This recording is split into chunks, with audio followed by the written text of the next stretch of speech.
caasimadda Puntland ee Garowe waxaa ka socda shir ay qabanqaabisay Heritage madasha aragti wadaagga ayaa loogu magac daray shirka oo qorshaysnaa inuu bilowdo 29 bishan ayaa dib u dhac uu ku yimid balse madaxda halkaasi isugu tagtay oo mucaaradka u badan waxa ay wadeen guluf siyaasadeed iyo sidii talada ay u dhaafin lahaayeen madaxweynaha hadda xukunka jooga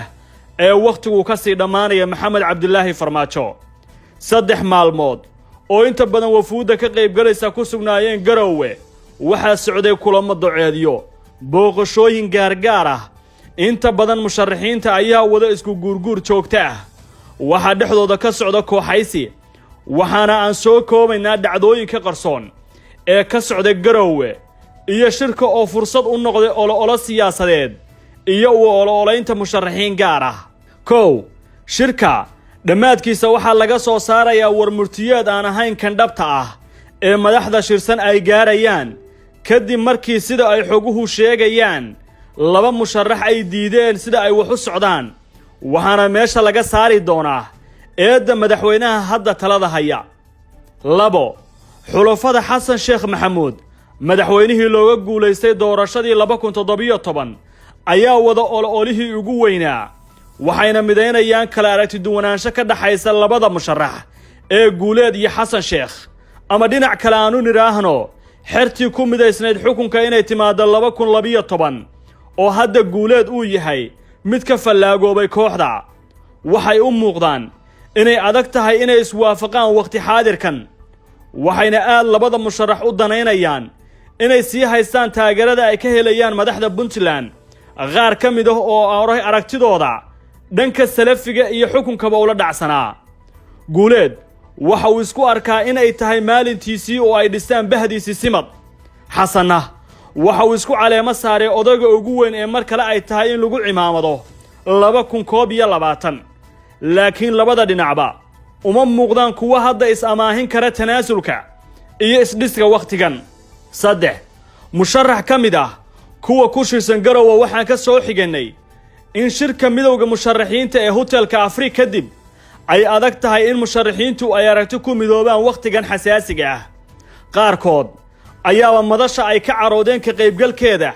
iyo inay tagaan Garowe si ay shirka un qayb uga noqdaan fahanka la xiriira ololaha socda awgeed 5 shirka waxaa door odayeyn ah ku leh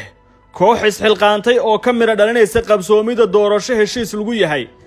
laakiin dhexgalka kooxaha ayaa ka dhigay kuwa marba mawjadu meel ka tuurayso marna aragti gaar ah xambaarsan 6 madaxda dawlad goboleedyada waxa la rumaysan yahay inay heshiis gaareen kaas oo loo badinayo inay fulinayaan heshiis hoos ay ugu gaareen dhinacyadu oo ay ku dan tahay in si siman doorashada looga wada qayb galo mucaarad iyo muxaafid qoorqoorka galmudug oo hadda u muuqda qabanqaabiyaha sida adag ugu howlan heshiis miradhal ah waxa uu ciyaarayaa door odayntinimo oo xoogan isagoo u kala dabqaaraya mucaaradka sii fog iyo madaxda dawladda federaalka ee ku sugan Garowe 7 xubnaha guddiga doorashooyinka ee waqooyiga ayaa la isku dayayaa aragti ahaan in la mideeyo dibna loo eego